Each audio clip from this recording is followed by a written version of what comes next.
राजनीतिक विरोध के बावजूद भी केंद्र के साथ सहयोग करना, उसमें उनकी दृष्टि बदली है. There is a change of attitude. So the overwhelming support of the regional parties to the mining law, to the coal law, to the GST is almost directly attributable to the attitude of the central government towards the state through the 14th Finance Commission, and also empowering and enriching the states.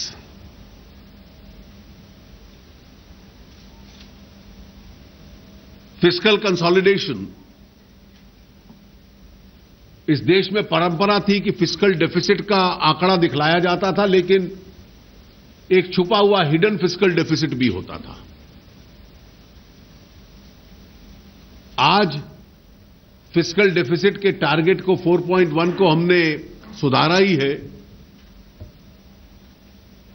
So both management of the fiscal deficit as also the quality of that fiscal deficit, where it's a fiscal deficit without any hidden fiscal deficit, are equally important. जितने आर्थिक पैमाने हैं, current account deficit, foreign exchange reserves, growth rates, और हाल ही के दिनों में जो revenue figures initial आए हैं, उनसे ये लगता है कि शायद इस वर्ष उसमें भी काफी सुधार होगा. बिजनेस कॉन्फिडेंस के इंडेक्स में, कंज्यूमर कॉन्फिडेंस के इंडेक्स के भी आज मैं फिगर्स पढ़ रहा था, उसमें सुधार है. पिछले एक वर्ष में जो बार बार सुना जाता था, कोई नहीं कह पाया, जैसे मैंने कहा, कोई भ्रष्टाचार की बात नहीं कर पाया, तो इन्वेस्टिगेटिव एजेंसीज का दुरुपयोग होना, that is now an event of the past. तो इसलिए इन्वेस्टिगेटिव एजेंसीज में ईमानदार लोग आए, प्रोफेशनली वो चले. एक इस दिशा से एक व्यवस्था कायम करने का प्रयास हुआ है. इंफ्रास्ट्रक्चर,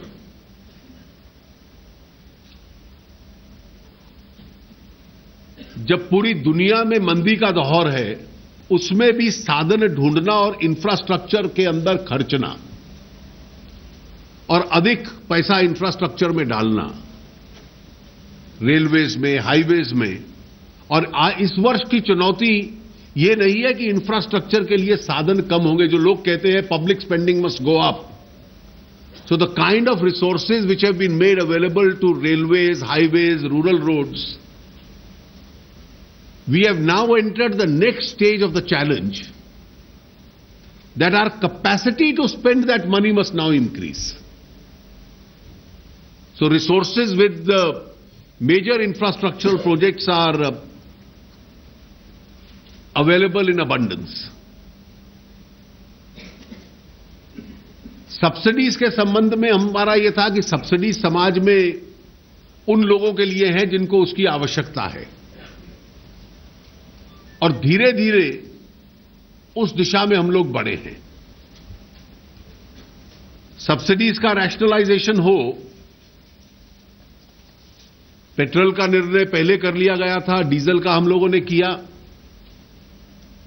एलपीजी के संबंध में एक प्रक्रिया चल रही है, और जो लीकेज थी बड़े पैमाने पर, ये जो पहल की है कि 17 करोड़ लोग के पास कनेक्शन था और अब 12.5 करोड़ ने सब्सक्राइब किया है, तो डायरेक्ट बेनिफिट ट्रांसफर से एलपीजी लीकेज कम हुई है. और पिछले कुछ महीनों में जो फर्टिलाइजर के संबंध में भी हमने निर्णय किया है कि किसान को तो सब्सिडाइज रेट पे मिलेगा, लेकिन उसकी भी जो लीकेज थी उसको कम किया जाए. आने वाले वर्ष के लिए भी सरकार का एक रोड मैप बिल्कुल स्पष्ट है। हमारी पहली प्राथमिकता है कि तुरंत अगले सेशन में जीएसटी पास हो, लैंड बिल हो, और कई ऐसी इनिशिएटिव्स हैं जिसकी पिछले वर्ष भर में घोषणा हम लोगों ने की है, अलग अलग मंत्रालयों ने की है, रेलवेज ने किया है। स्टॉल्ड प्रोजेक्ट्स को शुरू करना, 16 हाईवेज जो स्टॉल्ड थे शुरू हो चुके हैं, और हाईवेज रेलवेज को इतना पैसा दिया गया है कि उनमें कोई स्टॉल्ड प्रोजेक्ट होने की गुंजाइश नहीं है। जीएसटी के अतिरिक्त लैंड बिल पारित होना, जो रास्ता अब हमने अपनाया है वो उस दिशा में एक गति लाएगा। Port corporatisation, public procurement act, bankruptcy code, resolution of disputes, जो बड़े कॉन्ट्रैक्ट्स हैं, लार्जर पब्लिक कॉन्ट्रैक्ट्स, और एंट्री पॉइंट पे बिजनेस व्यवस्था को सरल करना, ये सरकार की एक स्वाभाविक एजेंडा अगले वर्ष का है। इसके साथ साथ जो इनिशिएटिव्स हमने अनाउंस किए, ऑल्टरनेटिव इन्वेस्टमेंट ट्रस्ट के, रीट्स का, इंफ्रास्ट्रक्चर का, स्मार्ट सिटीज का, 100 रेलवे स्टेशंस का, गोल्ड मोनेटाइजेशन का, कंपनीज एक्ट अभी हमने अमेंड किया है, उसमें भी सरलता लाने का प्रयास किया है। डिसइन्वेस्टमेंट में मैं आंकड़े देख रहा था, पिछले साल तो हमें सिर्फ आखिरी 6 महीने मिले थे, और 6 महीने में भी the largest ever disinvestment in a given year we were able to achieve 24,277 crores।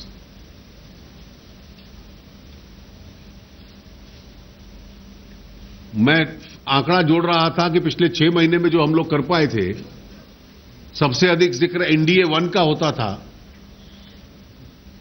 This is an amount larger than the sum total of NDA 1 also. और इस साल तो बहुत बड़ा टारगेट है, और इसमें दोनों प्रकार की प्रक्रिया, डिसइन्वेस्टमेंट भी और स्ट्रैटेजिक डिसइन्वेस्टमेंट भी, जहां जहां आवश्यकता है हम लोग अपनाएंगे।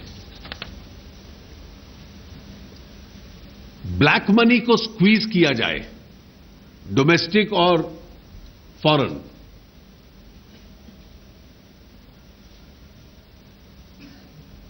इसमें डोमेस्टिक ब्लैक मनी के संबंध में भी फाइनेंस बिल में कदम है।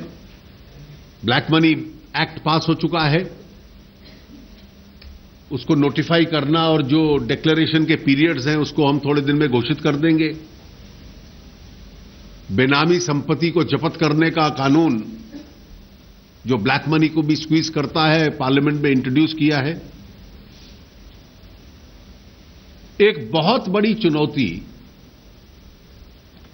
इस सारे माहौल में जो रही है, एक ग्लोबल स्लोडाउन रहा है, और उस ग्लोबल स्लोडाउन में ये देश तेजी से प्रगति करे। We are one of the fastest growing economies in the world, लेकिन उससे भी हम संतुष्ट नहीं हैं। ग्लोबल स्लोडाउन की वजह से अंतर्राष्ट्रीय व्यापार पे भी असर पड़ता है, और स्थानीय बैंकिंग व्यवस्था के ऊपर भी बहुत दबाव था।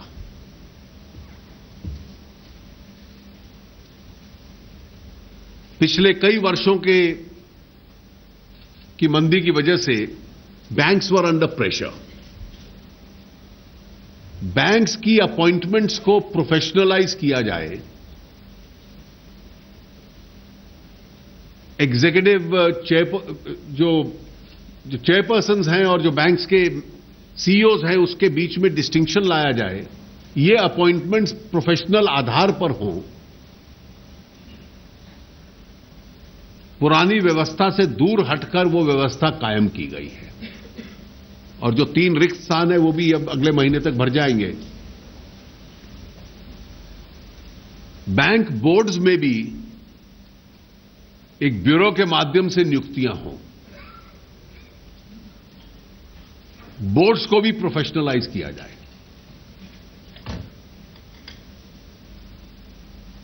और इस गति में से उभरने का एक अच्छा संकेत अभी आया है।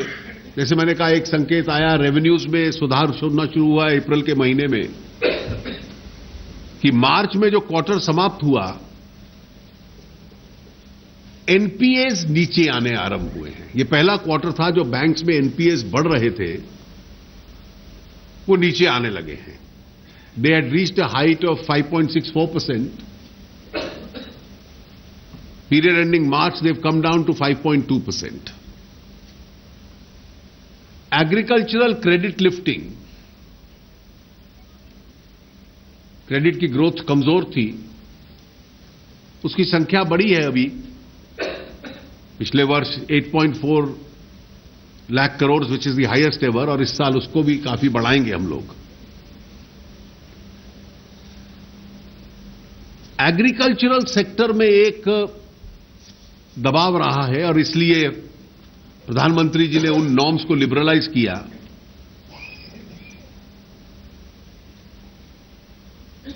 और इन नॉर्म्स के माध्यम से राज्य जो प्रभावित हुए हैं उनकी सहायता करना, और आने वाले वर्षों में कृषि के क्षेत्र में, विशेष रूप से सिंचाई में और रूरल इंफ्रास्ट्रक्चर में सरकार का खर्चा बढ़ाना।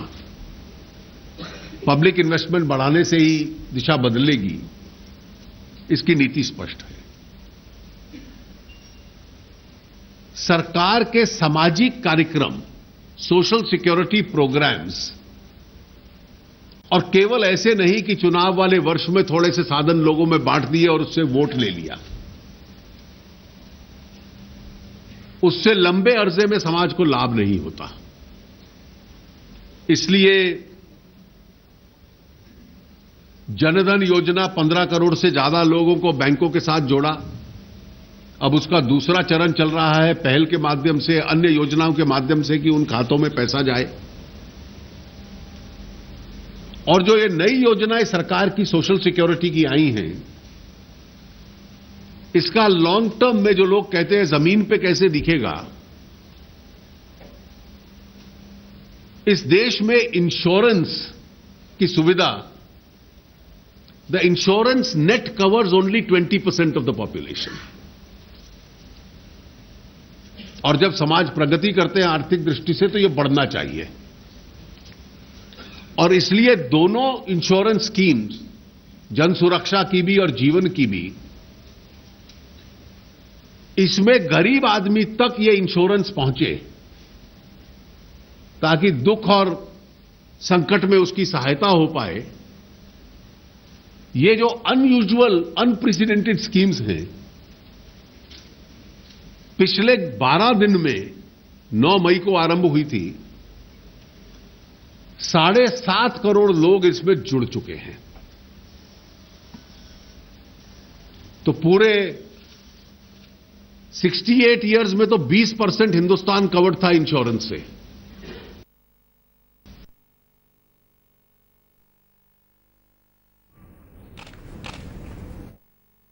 मई को आरंभ हुई थी, 7.5 करोड़ लोग इसमें जुड़ चुके हैं। इस वर्ष का जब पहला कैंपेन इसका 31 अगस्त तक का है और फिर हर वर्ष शुरू होगा, ये इस देश के इंश्योरेंस को आम आदमी तक पहुंचाएगा। ये केवल इलेक्शन ईयर में गिमिक कर दिया, ये वो नहीं है। It's a life long lasting facility जो सामाजिक सुरक्षा की लोगों को मिलेगी। India is an unpensioned society. केवल 11% लोग इस देश में हैं जो पेंशन्ड हैं, और इस पेंशन्ड परिवारों की संख्या को बढ़ाना, तो अटल पेंशन योजना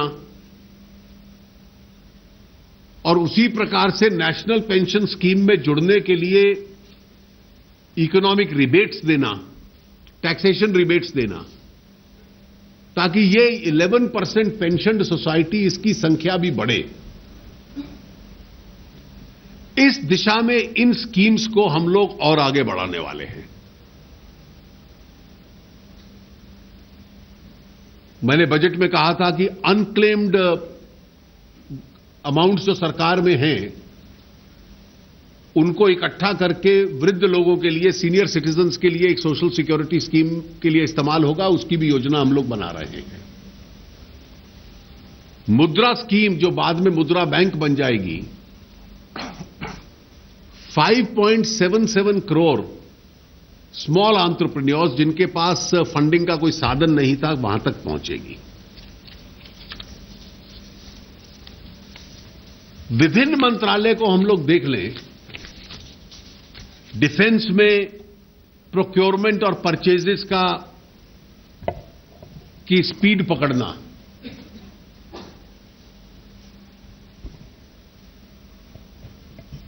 बाकी विभागों का मैं जिक्र कईयों का कर चुका हूं। ऑयल मिनिस्ट्री की परफॉर्मेंस की सब्सिडीज का रैशनलाइजेशन करना, उसमें बहुत बड़ा उनका रोल रहा है। So every department has been working overtime in this last 1 year. It's been an important year, a directional year, and a direction at a very fast pace. और ये संकेत देता है कि आने वाले वर्षों में सरकार और देश की दिशा क्या होगी। मुझे केवल इतना कहना था, शायद मैं ज्यादा लंबा बोल लिया। आपको जो प्रश्न होंगे। Thank you sir. So let's start with 47 person holding 47। Sir, मैं लक्ष्मण राय, CNBC आवाज से। इन तमाम उपलब्धियों के बीच 3 ऐसे मौके आए या फिर 3 फैसले ऐसे थे जिस पर वित्त मंत्रालय को फिर से समीक्षा करनी पड़ी या फिर वापस अपने फैसले लेने पड़े। इनकम टैक्स रिटर्न फॉर्म को वापस लेना, मैट पर FIS को नोटिस भेजना और PDMA जैसी व्यवस्था करना। तो क्या ये वित्त मंत्रालय जल्दीबाजी में फैसला लिया था या फिर वित्त मंत्रालय को अंदाजा नहीं था कि इतना तीखा विरोध होगा? देखिए, पहले मैं ये स्पष्ट कर दूं कि टैक्सेशन के मामले में सरकार की और मेरी नीति बिल्कुल स्पष्ट है, और वो है सिंप्लीफिकेशन। मैं देश से बाहर था जब मुझे पता चला कि ITR फॉर्म में कुछ एडिशंस हुए हैं। 3-4 एडिशंस थे, पहले भी 12.5 पेज का था। और मैं स्वयं के बारे में कहूं तो मुझे तो 12.5 पेज भी एक्सेप्टेबल नहीं है। तो मैंने उसी वक्त फोन करके इसको रुकवाया। और सिंप्लीफिकेशन करना ये तो अपने आप में अच्छी बात है, और इस अनुभव के आधार पर अगर देश के टैक्स पेयर्स को लाभ मिलता है तो वो स्वाभाविक है, एक लाभ होगा। PDMA के संबंध में मैंने अपना जो वक्तव्य पार्लियामेंट में दिया कि उसमें सरकार की नीति बिल्कुल स्पष्ट है। वो एक इंडिपेंडेंट एजेंसी बने और उसका जो रोडमैप है,